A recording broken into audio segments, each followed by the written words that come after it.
दोस्तों, एक बार फिर से आप सभी का मेरे चैनल पर हार्दिक स्वागत है।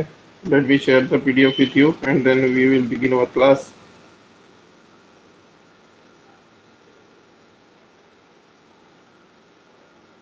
So, as you can see over here, we have already covered this part in the previous class. And this PDF, if you want, you can contact me on WhatsApp. And as you know, I have a teaching experience of past 5 years in this field. And if you want to know my introduction even better, then you can in fact go to the recordings in YouTube, and on my channel you will get the details of mine also, and my experience also, and everything you will come to know over there. तो वहाँ पे आपको ये सब पता चल जाएगा। और इफ यू वांट कि अ, अभी ये देखिए, अभी ये छठवां लेक्चर जो है ये शुरू होने वाला है अभी। और ये देखिए, यहाँ तक मैंने आपको पिछले क्लास में बता दिया था, अगर आपको याद होगा और आप रिवाइज किए होंगे। तो क्या बताया था मैंने? Total take off mass and payload, ये चीज़ बताई थी पिछले क्लास में। मैंने ये बताया था कि जो रेस का मास होता है, इनिशियल मास जो होता है, that is capital M not in fact, and this capital M naught is made up of small m naught and small m. Okay, so what are these small m naught and small m? I have already told you कि capital M not मतलब total mass होता है rocket का machinery के साथ। ठीक है ना? मशीनरी और फ्यूल का मिला के। तो machinery, this small m is only the mass of payload. Payload का मतलब क्या होता है कि जो चीजें हमने रॉकेट में भरी है, गुड्स के रूप में या इंसान के रूप में जो चीजें रॉकेट में है, those things are actually represented by small m. उनका मास स्मॉल एम से दिखाते हैं। और जो चीजें इंसान और गुड्स रॉकेट में जो होता है, उसके अलावा जितनी चीजें हैं, यानी कि रॉकेट की मशीनरी प्लस उसके फ्यूल का मास स्मॉल एम नॉट से दिखाते हैं। And capital M naught is the total initial mass. कुछ टाइम टी के बाद ये रॉकेट कुछ हाइट अटेन करेगा। रॉकेट हाइट अटेन करेगा तो स्वाभाविक सी बात है, उसका फ्यूल जो है खत्म होगा धीरे धीरे समय के साथ। So let some fraction of mass be destroyed as a result of fuel consumption. तो फ्यूल कंजम्पशन से मान लीजिए कुछ फ्रैक्शन मास खत्म हो जाता है, कुछ फ्रैक्शन बचता है। तो that fraction which is left, that is F am not. और जो पेलोड का मास है वो तो जैसे का वैसा रहेगा, क्योंकि हमने कोई सामान बाहर फेंका नहीं रॉकेट में से। So the payload mass small m remains as it is, and the total mass capital M has changed. Initially it was m naught, capital M naught, and now it is capital M. So all these things I had told you in the last class. और यहाँ तक के हमने cover कर लिया था। Okay, कहाँ तक? ये यहाँ तक ये वाला इक्वेशन डिराइव किया था। क्या इक्वेशन है ये? This is the relationship between initial mass, ठीक है ना, mass initial mass of rocket and payload mass, उसके बीच की रिलेशनशिप ये है। Relationship between payload mass and initial mass. And I had told you कि ये वाला रिजल्ट जो है आपको मगअप करके रखना है। क्योंकि देखिए दोस्तों, ये एग्जाम में जो यूपीएससी में जो फिजिक्स ऑप्शनल पूछा जाता है ना, वो काफी इसमें और जेई में क्या डिफरेंस है ये भी हम जान लेते हैं। देखिए, जेई में, जो जेई का एग्जाम होता है, उसमें results are not at all important. ठीक है ना? Results are not at all important. Only thing you have to prepare is the logic. Logic clear होना चाहिए जेई के एग्जाम में। बाकी सब सेकेंडरी होता है। रिजल्ट्स, रिजल्ट्स ऐसा नहीं कि बिल्कुल याद नहीं रखने होते हैं, लेकिन बहुत ही कम ऐसे रिजल्ट्स होते हैं जेई में जो आपको मगअप करने होते हैं। कुछ बेसिक फार्मूलाज को अगर छोड़ दिया जाए तो ऐसे बहुत कम ही रिजल्ट्स होते हैं जो आपको जेई में मगअप करने पड़ते हैं। ठीक है ना? But as as you will see in IAS physics optional, यानी कि यूपीएससी का जो फिजिक्स ऑप्शनल है, इसमें ये टोटली आपका, इसमें आपको डेरिवेशंस याद रखने हैं। You have to remember a lot. ठीक है, तो remembrance is more in physics optional of UPSC, whereas in JEE the approach is totally different. So ऐसे कुछ यूट्यूब पे चैनल होंगे जो गुमराह करते होंगे कि अगर आप जेई के टाइम पे फिजिक्स में अच्छे नहीं थे तो यूपीएससी में फिजिक्स ऑप्शनल मत लेना। ऐसे जो यूट्यूब पे डालते रहते हैं ना कुछ लोग वीडियोस, उन पे भरोसा मत कीजिएगा। जेई में समझो आपको फिजिक्स में जीरो भी मार्क्स आए थे, सपोज मान लिया कि जीरो भी मार्क्स थे, तो भी यहाँ पे this is totally different. This UPSC का जो फिजिक्स ऑप्शनल है, दिस टोटली डिपेंड्स कि आपका इंजीनियरिंग के टाइम पे या बीएससी के टाइम पे जो फिजिक्स सब्जेक्ट था उसमें आपकी पकड़ कैसी थी। अगर आप यूनिवर्सिटी एग्जाम में बीएससी में बीटेक में बी में मान लीजिए 60% मार्क्स फिजिक्स में लेते थे, 50% मार्क्स फिजिक्स में लेते थे, बिना ढक्कल गाड़ी के बिना बैक के अगर आप पास हो रहे थे, सो बिंदास ये सब्जेक्ट यूपीएससी में भी आप ले सकते हैं। और यदि आपकी हालत ऐसी है कि आप फिजिक्स में हमेशा फेल हो के पास हुए हैं अपने बीटेक के टाइम पे, बीएससी के टाइम पे, या फिर जो भी दूसरी ब्रांच होगी, या फिर एमएससी फिजिक्स आपने ली तो थी लेकिन उसमें आप अच्छे से क्लियर पास नहीं होते थे, तो in that case you should not take physics optional. But if you are even average student, 50-60% score करने वाले भी, यूनिवर्सिटी एग्जाम में 50-60% स्कोर करने वाले भी व्यक्ति अगर आप थे फिजिक्स सब्जेक्ट में, so you are eligible and you can crack this exam by taking physics as an optional subject. And ये मैं हवा में नहीं बोल रहा हूँ, क्योंकि ऐसे कई एग्जाम्पल्स है दोस्तों। ऑल इंडिया रैंक 1 to 20 अगर आप देखेंगे, यूपीएससी के ऑल इंडिया रैंक 1 to 20 के बीच में जितने भी लोग होते हैं, तो हर साल 1 to 20 के बीच में 1 से 20 ऑल इंडिया रैंक के बीच में एक ना एक व्यक्ति ऐसा होता है या होती है जिसका फिजिक्स ऑप्शनल सब्जेक्ट था। ठीक है ना? So this optional is a good opportunity, optional, but only thing is you need to have some basics. Okay, अगर आपको F = MA ही नहीं पता तो फिर तो ये लेने में कोई मतलब नहीं। ठीक है, उतना पता हो तो फिर तो अच्छी बात। ठीक है, सो अब हम यहाँ से शुरू करने वाले हैं important expected questions on motion of a rocket. तो ये इंपॉर्टेंट एक्सपेक्टेड क्वेश्चंस क्या है मोशन ऑफ रॉकेट के, वो जरा हम देख लेते हैं। ठीक है, तो देखिए मैंने आपको यहाँ तक तो बता दिया था पिछले क्लास में, एज यू कैन सी। सो अब हम आगे बढ़ते हैं। तो देखिए क्वेश्चन क्या कह रहा है, what is a multi stage rocket. Multi stage rocket क्या होता है, what is the limitation of a single stage rocket, ये क्वेश्चन पूछ लिया जाए, या फिर ये क्वेश्चन पूछ लिया जाए, show that the final velocity of a multi stage rocket is much greater than that of a single stage rocket of the same total weight and fuel supply. Okay, उतने ही वजन। अभी मैं इसका मतलब समझा देता हूँ। देखिए ये पहले पहले इसका मतलब समझेंगे फिर इसका समझेंगे। ठीक है, तो देखिए what is a multi stage rocket, what is the limitation of a single stage rocket. देखिए मल्टी स्टेज रॉकेट क्या होता है, जैसे मैंने आपको पिछले क्लासेस में बताया था कि रॉकेट दो प्रकार के होते हैं। ये देखिए एक एक रॉकेट तो वो हुआ जो ऊपर से लेके नीचे तक के बिना टुकड़ों के बना होता है। ठीक है ना, विदाउट पार्ट्स, जो रॉकेट सैगा का सैगा एक ही रॉकेट हो, that is called as single stage rocket. ठीक है, और मल्टी स्टेज रॉकेट क्या होता है फिर, मान लीजिए कोई रॉकेट है और उस रॉकेट में पार्ट्स है, वो पार्ट्स से बना हुआ है। जैसे जैसे रॉकेट हाइट अटेन करता है, जैसे जैसे हाइट पे जाते जाता है रॉकेट, वैसे वैसे मान लीजिए वो अपने अपने अपने पार्ट्स को झड़ाते जाता है।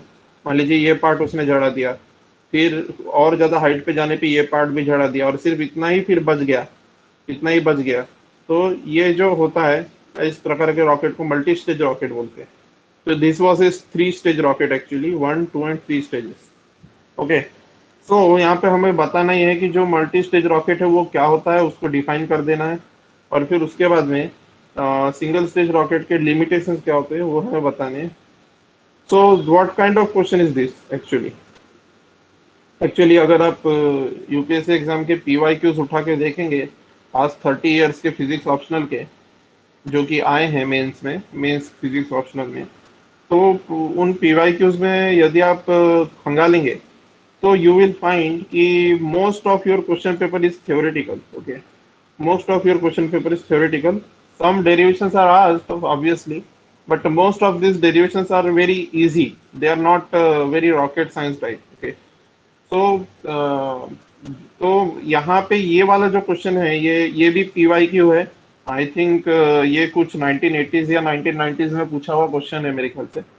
खैर अभी तो उतना याद नहीं मुझे, लेकिन ये मैंने पीवाई क्यू से ही उठाया हुआ क्वेश्चन है। ठीक है, what is a multi stage rocket, what is the limitation of single stage rocket.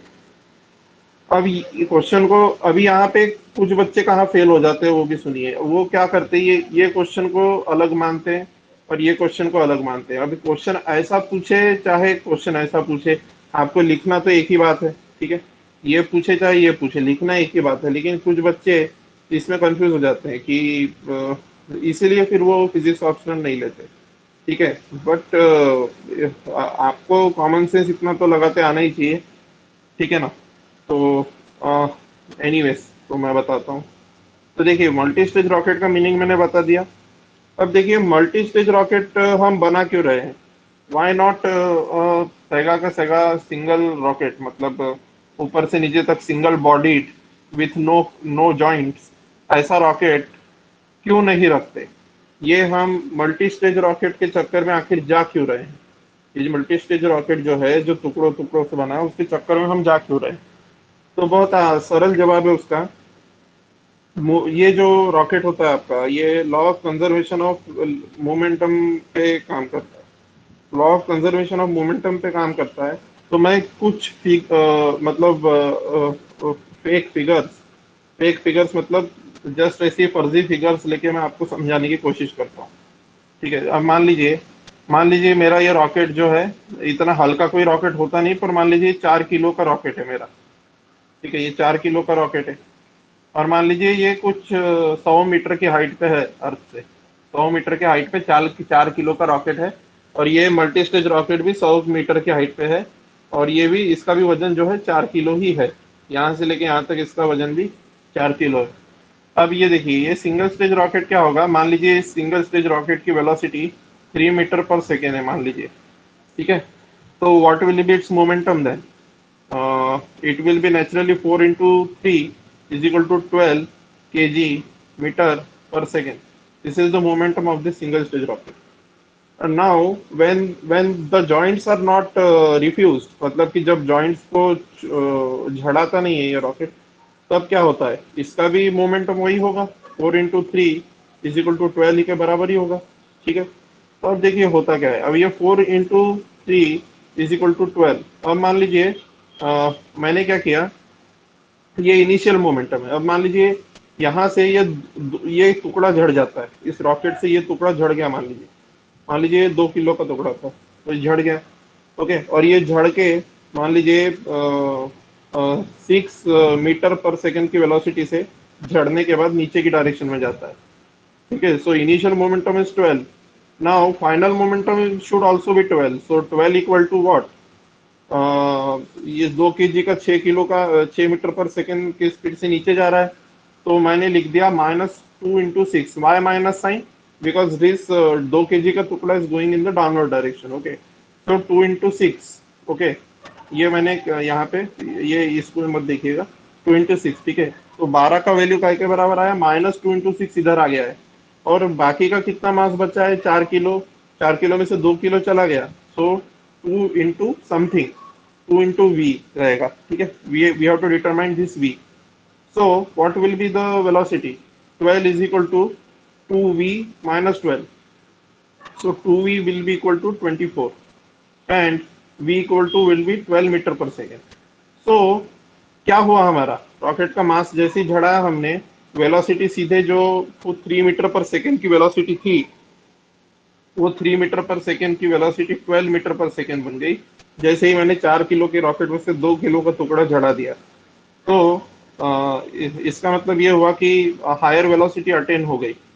तो जो हमारे कन्वेंशनल फ्यूल्स होते हैं और जो कन्वेंशनल हम सारे चीजें बनाते हैं, उसमें उसमें हम इतनी हाई वेलोसिटी अटेंड नहीं कर पाते हैं।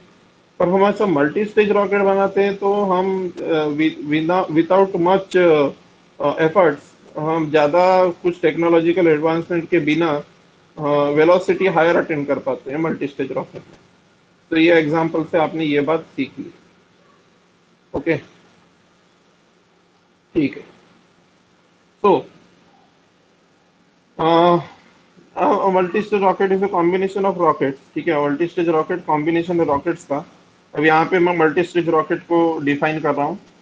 तो लेंदी लैंग्वेज नहीं लिखूंगा मैं, क्योंकि obviously we are not writing university exam. So यहाँ पे शॉर्ट में क्या लिखा है, और multi stage rocket is just combination of rockets either. देखिए कितना सक्सेंट लिखा हुआ है, टू द पॉइंट लिखा है। ऐसा नहीं लिखा है a multi stage rocket is a combination of two or more rocket either joint successively in series or in one inside the other, ऐसा नहीं लिखा है। कितना शॉर्ट में लिखा है, a multi stage rocket is a combination of rockets either joined successively in series, one inside the other, rear part of one inside the nozzle of the other। ठीक है। तो इसका भी मतलब मैं आपको समझा देता हूँ। देखिए मल्टी स्टेज रॉकेट को हम डिफाइन कैसे कर रहे हैं। देखिए मल्टी स्टेज रॉकेट तीन प्रकार के होते हैं। एक एक मल्टी स्टेज रॉकेट को इस प्रकार से दिखेगा आपको, मतलब ये और ये तीन टुकड़े, इस ये रॉकेट है मान लीजिए, और ये रॉकेट के तीन टुकड़े हैं, वन टू और थ्री। ये टुकड़े इससे जुड़े हुए रॉकेट से, ये टू और थ्री वन से जुड़े हैं, कुछ इस तरीके से। ठीक है। So this is joint successively in series type का रॉकेट। ठीक है। अब वन इनसाइड द अदर कौन सा रॉकेट है भाई, वन इनसाइड द अदर वाला रॉकेट भी देख लीजिए। ये जो यहाँ पे सेकंड पॉइंट में जो लिखा है ना, वन इनसाइड द अदर, ये क्या है वो देख लीजिए। मान लीजिए ऐसा कोई रॉकेट है, ठीक है, ये इस तरीके से, और वन इनसाइड द अदर मतलब इसके अंदर और जो उसका टुकड़ा है वो इसके अंदर है। तो जैसे ये रॉकेट उड़ान भरेगा, कुछ हाइट पे जाने पे पीछे का पार्ट खुलेगा, पीछे का पार्ट खुलेगा और ये वाला पार्ट रिफ्यूज कर दिया जाएगा, ये वाला पार्ट रिफ्यूज कर दिया जाएगा। ओके। तो such type of rocket is one inside the other type, and third type of rocket is with the rear part of one inside the nozzle of the other. ठीक है ना। और तीसरे प्रकार का कैसा रॉकेट है, कुछ इस प्रकार से, ये देखिए इस प्रकार से। मतलब जो इसका इसका वन पार्ट का जो रियर पार्ट है, वो सेकंड पार्ट के नोजल, उस सेकंड पार्ट की नोजल इसके रियर वन के रियर पार्ट में घुसी हुई है। थर्ड पार्ट की नोजल इसके सेकंड पार्ट के रियर पार्ट में घुसी हुई है। ठीक है। तो इस तरीके से, तो ये हो गया हमारा इसका डिस्क्रिप्शन। ठीक है। अब यहाँ पे क्या बोल रहा है वो, ये देखिए, ये सेंटेंसेस अब पढ़िए। इन ऑर्डर टू अटेन, ठीक है ना, in order to attain higher velocities, the rocket is designed in stages। Higher velocities attain करने के लिए स्टेजेस में डिजाइंड है। मैंने अभी बताया था कि कैसे 3 मीटर पर सेकेंड से वेलोसिटी डायरेक्ट 12 हो गई जैसे ही मैंने मास झड़ा। ठीक है। In order to attain higher velocities the rocket is designed in stages. तो रॉकेट इस वजह से स्टेजेस में डिजाइन होता है ताकि हम हायर वेलोसिटीज अटेन कर सकें। When the fuel of the first stage is exhausted, its rocketing casing is detached and dropped off। अब इसका भी मतलब समझिए। When the fuel of first stage is exhausted, rocketing casing is detached and drops off। मतलब क्या है, ये देखिए, ये जैसे मान लीजिए ये रॉकेट है मेरा, ठीक है, और ये इसके नीचे के पार्ट्स है। अब ये यहाँ पे मान लीजिए सिलेंडर है फ्यूल का, और मान लीजिए यहाँ पे फ्यूल बर्न होता है। जैसे ही ये वाला सिलेंडर खत्म हो जाएगा फ्यूल का, this part will be rejected. फिर ये वाले पार्ट यहाँ से धुआं निकलना चालू करेगा। ठीक है। यहाँ से धुआं निकलना चालू करेगा और इसका सिलेंडर, सेकेंड पार्ट के सिलेंडर में का फ्यूल बर्न होना शुरू होगा। फिर जैसे ही ये वाले पार्ट का फ्यूल बर्न हो जाएगा, ये वाला भी पार्ट रिजेक्ट कर दिया जाएगा। फिर यहाँ का फ्यूल बर्न होना शुरू होएगा और यहाँ से धुआं निकलना शुरू हो जाएगा। समझ में आ रही है बात। So when the fuel of the first stage is exhausted, it's rocketing casing, ये रॉकेटिंग केसिंग बोल रहे हैं इसको। ये जो जो पार्ट हमने रिफ्यूज किया ना, जो जड़ा है हमने part, it's rocketing casing is detach, वो डिटैच हो जाता है और एंड इट्स ड्रॉप ऑफ हो जाता है। The velocity super attained becomes the initial velocity of the second stage। क्या बताया बताया था मैंने कि कैसे वो 3 मीटर पर सेकेंड से 12 मीटर पर सेकेंड हो गई थी वेलोसिटी, बताया था कि नहीं बताया। तो वही चीज लिखी। Velocity so far attend becomes the initial velocity of the second stage. ठीक है, ये पार्ट जब झड़ा है, देखिए ये जो ये रॉकेट है ना,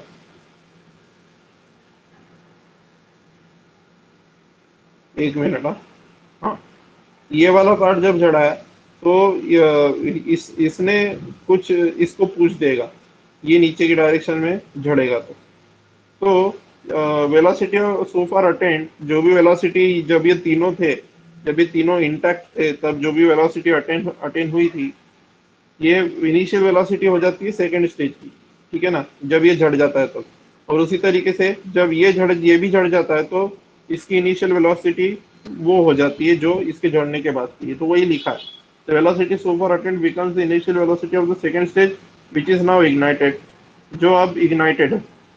the removal of surplus mass content in the first stage, ठीक है ना, the removal of surplus mass contained in the first stage considerably helps in attaining still higher velocity। तो जो सरप्लस मास फर्स्ट स्टेज में था, ये सब सरप्लस मास था, तो इनका रिमूवल कंसिडरेबली हेल्प करता है हायर वेलोसिटीज अटेन करने के लिए।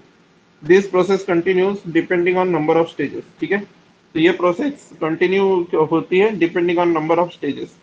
ठीक है, तो आज अभी तक के तो मेरे ख्याल से, if I am not wrong, 4 stages का ही रॉकेट मार्केट में आ पाया है। मोर देन 4 स्टेजेस का कोई रॉकेट आई डोंट थिंक अब तक मार्केट में है, जहां तक मेरा अंदाज है। साइंस टेक में पढ़ लेना, वहां पे बताया जाता है वो सब, P S L V G S L V, वो क्या क्या है वो सब, जो साइंस टेक वाले आपको यूपीएससी में जनरल स्टडीज में साइंस टेक है, उसमें वो चीजें पढ़ाई जाएगी। but it is out of the scope of physics optional, it is for general studies prelims and mains। okay, so तो जितने नंबर ऑफ स्टेजेस होंगे उतने ये प्रोसेस कंटिन्यू करेगी झड़ने की। और अब यहाँ पे थ्योरी, अब देखिए ये इतने पार्ट में हमने क्या डिस्कस किया, बेसिकली इतने पार्ट में हमने डिस्कस किया एडवांटेज। ये जितना भी यहाँ से यहाँ तक लिखा हुआ है ना, ये देखिए, ये यहाँ से लेके तो कि यहाँ तक, what is this, this is actually advantages, advantage advantage of multi stage rocket. यहाँ पे हमने जो है एक्सप्लेन कर दिया। ठीक है, अब हम क्या करने जा रहे हैं, अब हम लिमिटेशन बताएंगे, limitation of single stage rocket, one stage rocket का लिमिटेशन अब हम बताने जा रहे हैं। ठीक है, अब देखिए, तो आधा क्वेश्चन तो सॉल्व हो गया। Now next part is limitation of one stage rocket. Velocity attend bye rocket when gravity is neglected is given by. Velocity जो रॉकेट अटेन करता है जब वेलोसिटी ग्रेविटी को निग्लेक्ट किया जा रहा है, तो velocity attend by the rocket when gravity is neglected is given by this. Again, ये जो कॉर्नर में मैंने चीजें लिखी है, ये यूनिवर्सिटी एग्जाम में लिखते हैं ये चीजें। ठीक है, ये कॉर्नर में जो लिखी है, but in UPSC exam you need not write this part, ये पार्ट लिखने की कोई जरूरत नहीं। ठीक है, otherwise you will waste your time, paper छूट सकता है आपका। ठीक है, सो वेलोसिटी अटेंड, और उसके कुछ एक्स्ट्रा मार्क्स है नहीं, ये क्वाइट ऑब्वियस स्टेप है। एक बार अगर आपने लिख दिया है कि व्हेन ग्रेविटी इज निग्लेक्टेड, तो फिर ये लिख के जी इज इक्वल टू 0 पुट करने की कोई जरूरत नहीं। ठीक है, so you will directly actually write this formula instead of going through this step which you do in your university exams। okay, so this is just for your understanding which I have put here। okay, so neglect this thing, in actual exam do not write it। okay, so velocity attained by rocket when gravity is neglected is given by v is equal to u relative ln m naught over n। ठीक है, तो मैंने बताया था कि one dimensional motion consider कर रहे हैं, इसलिए वेक्टर साइन नहीं है इस फॉर्मूले में। इस फॉर्मूले में वेक्टर साइन क्यों नहीं है, क्योंकि ये वन डायमेंशनल मोशन हम कंसीडर कर रहे हैं। ठीक है, सो if we want to increase the, this is represents the final velocity of the rocket, and if we want to increase the final velocity of the rocket, what do we need to do, we actually need to increase the relative velocity of the exhaust gases. You relative क्या होता था, ये rocket होता था, और ये मैंने बताया था इक्वेशन ऑफ मोशन जब डिराइव कर रहे थे रॉकेट का, तो मैंने बताया था कि यू रिलेटिव ये वाली वेलोसिटी है, इन एग्जॉस्ट गैसेस की वेलोसिटी, रॉकेट में बैठा हुआ आदमी जो इन एग्जॉस्ट गैसेस की velocity with respect to a man sitting in the rocket, यानी कि with respect to rocket exhaust gases की जो वेलोसिटी होगी that will be u relative, v is the velocity attained by the rocket. So very simple question, if we want to increase the value of velocity attained by the rocket, what will we need to do? What will we need to do if you want to increase the velocity attained by the rocket? Very simple. We either need to increase the value of u relative, or we should increase the ratio m naught over m. या तो u relative को बढ़ा दो, या तो m naught over m का ratio बढ़ा दो, मतलब कि या तो ये बढ़ा दो या तो ये बढ़ा दो या तो दोनों बढ़ा दो, तो क्या हो जाएगा? v will increase, v increase कर जाएगा। इतनी अलजेब्रा तो आती होगी, ये तो बचपन का ही है, ठीक है। सो इट इज क्लियर, क्या क्लियर है? It is clear that the ultimate velocity of the rocket can be increased by increasing the exhaust velocity u relative and ratio M naught over N. तो rocket की ultimate velocity increase की जा सकती है by increasing exhaust velocity u relative and ratio M naught over M, अभी अभी बताया। अब ये एम नॉट ओवर एम को इंक्रीज करने के लिए क्या करना पड़ेगा दोस्तों, बताइए मुझे। अगर एम नॉट ओवर एम के रेशियो को मुझे इंक्रीज करना है तो naturally M should be less and M naught should be more. But what was M naught? Capital M naught. Capital M naught was initial mass of the rocket, मतलब initial mass rocket का बहुत ज्यादा होना चाहिए। और this final M यानी कि capital M से रिप्रेजेंट कर रहे हैं जो फाइनल मास है, that should be very very low as compare to capital M naught, ठीक है ना। तब ये रेशो बढ़ेगा। लेकिन इसका लिटरल मीनिंग तो यही हुआ ना कि जो झड़ने वाला मास है, कि जो देखिए ये क्या हो गया, initial mass capital M not हो गया जब ये दो टुकड़ों में था रॉकेट। अब फाइनल मास कैपिटल एम होगा जब ये वाला टुकड़ा झड़ जाएगा, तो इतना ही रॉकेट बचेगा।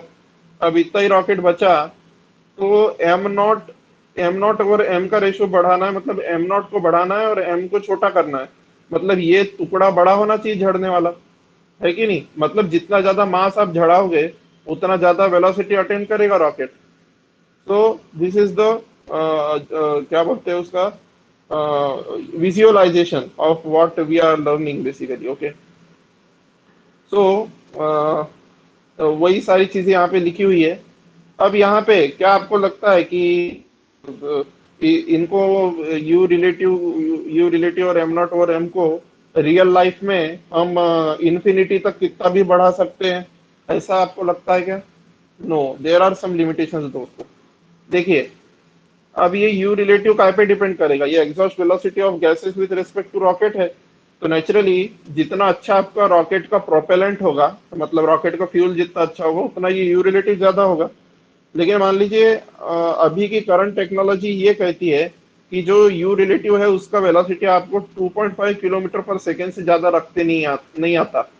ये यू रिलेटिव का वैल्यू 2.5 किलोमीटर पर सेकेंड से ज्यादा रखते नहीं जमा है, आज तक का रिकॉर्ड है अभी एट प्रेजेंट जो टेक्नोलॉजीज चल रही है उसके हिसाब से, ठीक है ना। तो exhaust velocity can not be more than 2.5 kilometre per second. So you relative की value 2.5 kilometre per second fix हो गई। ऐसा क्यों?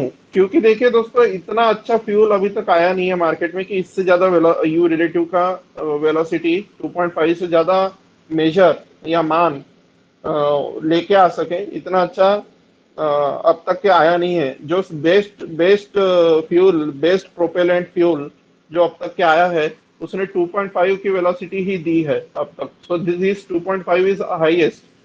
So why are we actually doing this? Because we want to know the highest velocity that can be attained by a single stage rocket, ठीक है ना। तो single stage rocket जो highest velocity attain कर सकता है दैट इज वी। तो उसको कैलकुलेट करने के लिए हम यू रिलेटिव का हाईएस्ट वैल्यू निकाल लेंगे और एम नॉट ओवर एम का हाईएस्ट पॉसिबल वैल्यू प्रैक्टिकली निकाल लेंगे। सो यू रिलेटिव जो है वो हाईएस्ट पॉसिबल वैल्यू इज 2.5, और ये पाया गया है कि एम नॉट ओवर एम का वैल्यू भी 4 से ज्यादा नहीं हुआ है, ठीक है ना। अब ऐसा क्यों? देखिए दोस्तों, बहुत सिंपल बात है, 4 से ज्यादा क्यों नहीं कर पाए? क्योंकि देखिए, मान लीजिए ये initial mass capital M not था, और ये फ्यूल फ्यूल था रॉकेट में, ठीक है। नाउ अगर इस फ्यूल फ्यूल को, ये रॉकेट को संभालना है, तो रॉकेट का केसिंग मोटा होना चाहिए। रॉकेट का केसिंग अगर मोटा होगा तो सिलेंडर छोटा होगा, है कि नहीं? तो सिलेंडर छोटा हो जाएगा, तो ऑब्वियसली ये जो झड़ने वाला जो मास है वो कम हो जाएगा।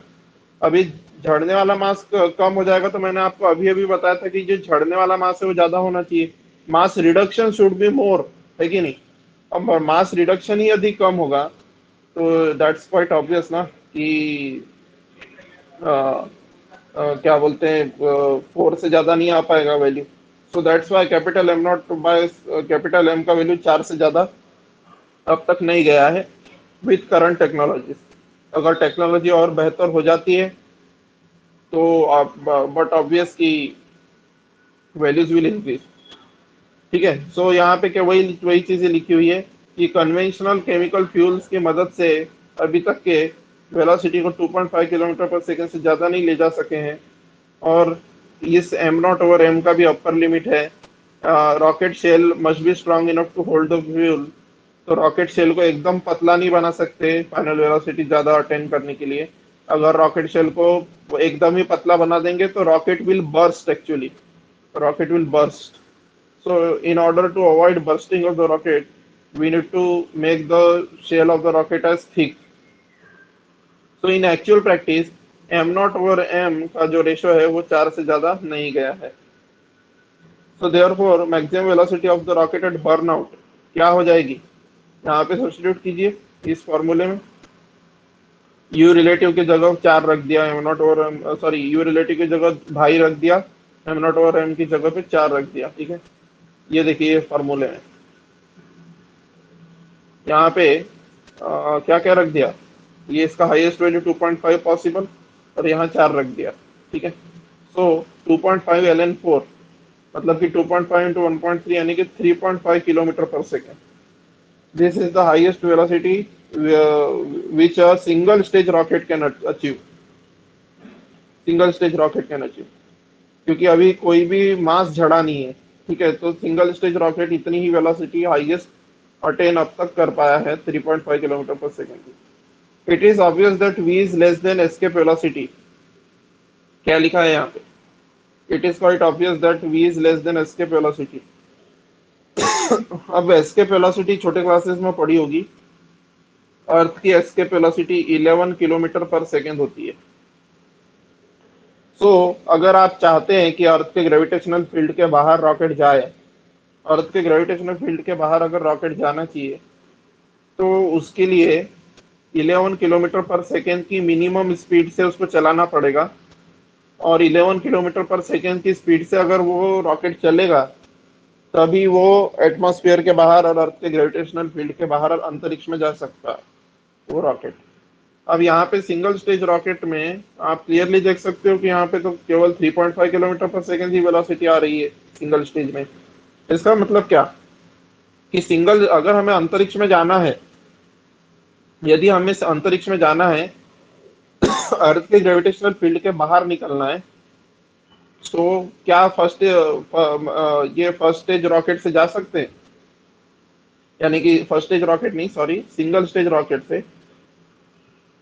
क्या सिंगल स्टेज रॉकेट से अर्थ के ग्रेविटेशनल फील्ड के बाहर एस्केप किया जा सकता है? जवाब है ना। क्योंकि अर्थ की वेलोसिटी, एस्केप वेलोसिटी अभी बताई मैंने 11 किलोमीटर पर सेकेंड है, और ये 3.5 की वेलोसिटी अचीव करके दे रहा है, ठीक है। And be careful about the unit, this is not metre पर second, it is kilometre per second. Visualise कीजिए, एक एक सेकेंड में 3.5 किलोमीटर, 3.5 किलोमीटर में गांव चेंज हो जाता है, और वो एक सेकेंड में 3.5 किलोमीटर जा रहा है। So this velocity is also very large. But in order to escape Earth's gravitational field, you need to have 11 kilometer per second velocity, which is called as escape velocity. So this velocity is far below that. So obviously, अगर हमें 11 kilometre per second velocity achieve करनी है, तो single stage rocket से काम नहीं बनेगा, हमें मल्टी स्टेज रॉकेट लेना पड़ेगा, तब आएगी वो वेलोसिटी। तो वही चीजें यहाँ पे लिखी हुई है। It is obvious that v is less than escape velocity. First stage rockets can attain, ठीक है। तो ये वही चीज यहाँ लिखी है कि first stage rocket can attain, can attain, यहाँ कैन नहीं आएगा, कैन नॉट आएगा, ठीक है। First stage rockets can not attain, can not, ये पीडीएफ डाउनलोड करने के बाद में ये करेक्शन कर लेना। उसमें पीडीएफ डाउनलोड करनी है तो टीचमेंट की मेरी वेबसाइट पे जाना, वहां से डाउनलोड कर लेना, या तो मुझे पर्सनल व्हाट्सएप पे मैसेज करना, वहां पे मैं आपको सेंड कर दूंगा आपके पर्सनल नंबर पे। तो इसके velocity of first stage rockets, ये कैन जो लिखा है ना, इसको करेक्शन कर लेना पीडीएफ में और कैनॉट कर देना, कैनॉट कर देना, ठीक है। So first stage rocket cannot attain higher speed for the same total weight and fuel supply, ठीक है। यस, तो ये बात आपको समझ में आ गई होगी। Now the second problem we will do in the next class. The second problem will be done in the next class. So I am stopping for now. uh, जय हिंद भारत, अपना ख्याल रखिएगा। Good night for now. And मेरे videos को like subscribe share कर दीजिएगा, मुझे प्रोत्साहन मिलता है उससे। So thank you very much. जय हिंद, जय भारत, गुड नाइट, शुभ रात्रि, शुभ बखैर, थैंक यू।